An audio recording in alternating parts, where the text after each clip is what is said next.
Salam sejahtera untuk kita semua. Perkenalkan, nama saya Marinut, NIM 2018-410049. Saya akan mempresentasikan materi. Yang pertama adalah pola usaha peternakan. 1. Pengertian usaha peternakan. Peternakan atau usaha peternakan adalah pengusahaan, pembudidayaan, pemeliharaan ternak dengan segala fasilitas penunjang bagi kehidupan ternak. Yang kedua adalah karakteristik peternakan. Yang pertama, karakteristik ternak adalah usaha atau industri yang dikendalikan oleh manusia, di mana mencakup 4 komponen, yaitu manusia sebagai subjek, ternak sebagai objek, lahan atau tanah sebagai basis ekologi, dan teknologi sebagai alat untuk mencapai tujuan.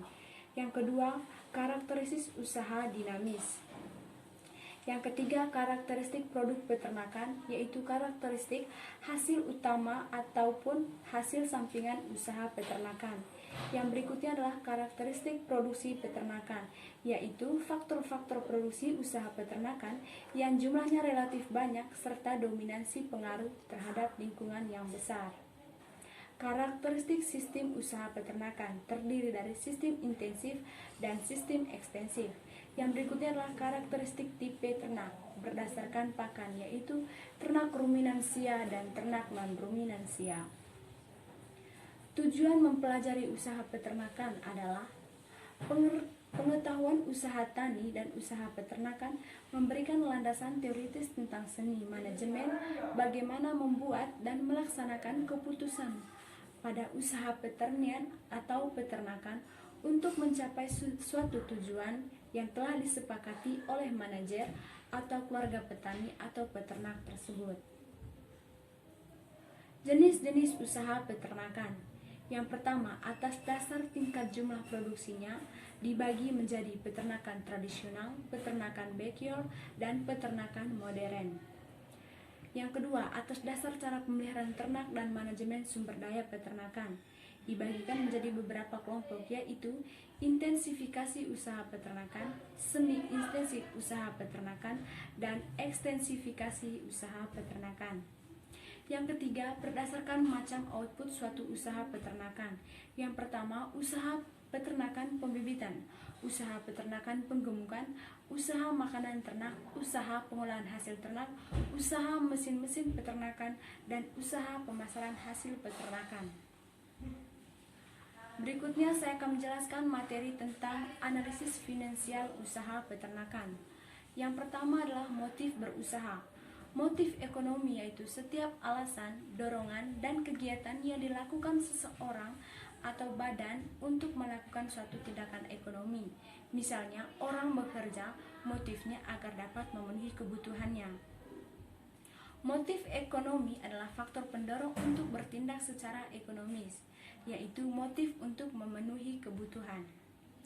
Motif-motif orang bertindak dalam ekonomi itu dapat dibedakan menjadi: 1. Motif kebutuhan. Motif kebutuhan yaitu suatu tindakan manusia yang didorong oleh hasrat ingin memenuhi suatu kebutuhan, sedangkan pada alat pemuasnya terbatas.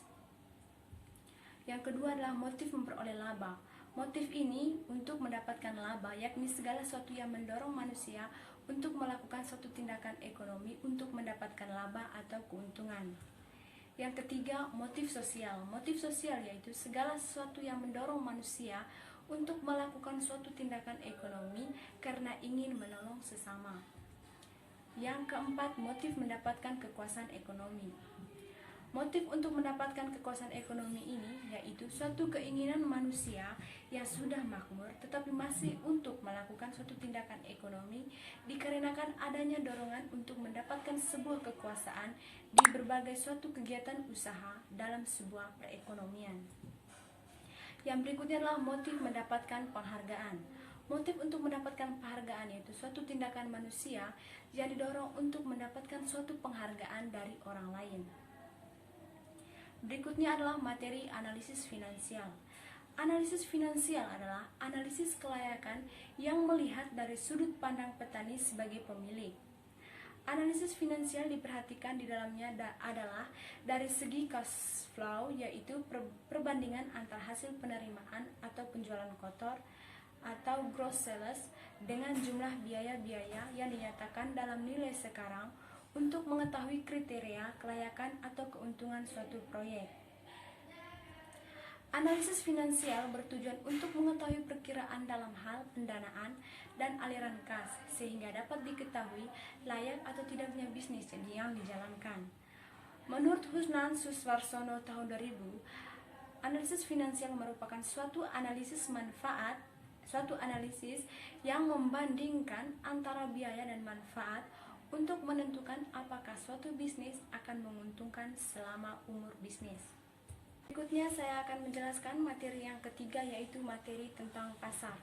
Yang pertama, pengertian pasar.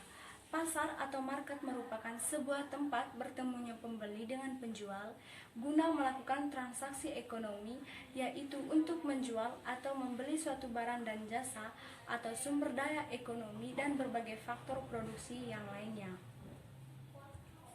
Macam-macam pasar ditinjau dari segi penjualannya. Yang pertama, jenis-jenis pasar menurut bentuk kegiatannya itu dibagi menjadi dua, yaitu pasar nyata.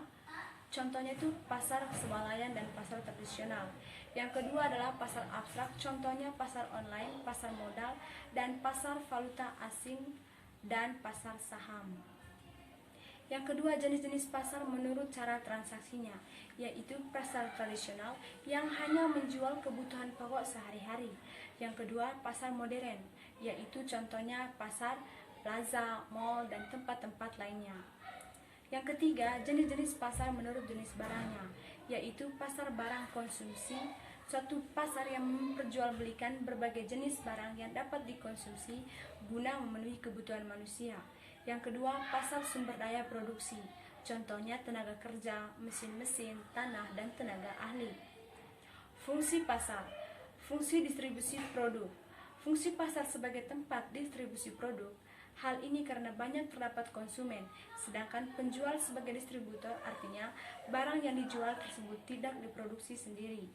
Yang kedua, fungsi penetapan harga atau nilai, yaitu tempat penetapan harga dan barang yang diperjualbelikan karena terjadinya interaksi serta adanya kesepakatan dari pembeli dan penjual. Yang ketiga, fungsi promosi. Fungsi promosi yaitu tempat berkumpulnya para konsumen yang merupakan tempat promosi yang sempurna bagi produsen guna memperkenalkan produk mereka. Yang berikutnya, fungsi penyerapan tenaga kerja. Yang berikutnya lagi adalah menyediakan barang dan jasa guna masa mendatang. Itu saja materi yang saya presentasikan. Terima kasih dan salam sejahtera untuk kita semua.